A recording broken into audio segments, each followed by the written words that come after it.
Жеңше, ертең бәрі жаңа жылда соғым аламыз ше, қазір жылқы алып қойып, арзан болып тұр. Жаңа жылда сойып жейміз. Қанша болып тұр жылқың?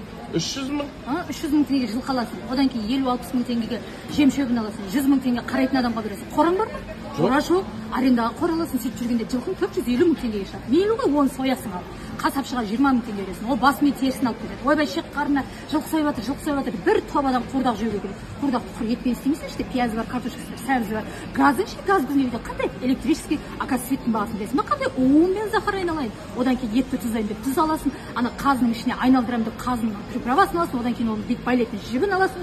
Одан кейін бір топ адамды күтесің, олар кетеді. Одан кейін пылесостаймын деп светтің ақшасы тағы да пылесосты қосасың. Тағы да светтіне кетеді, ақша кетеді. Одан кейін фейермен ұтышуам дейсің.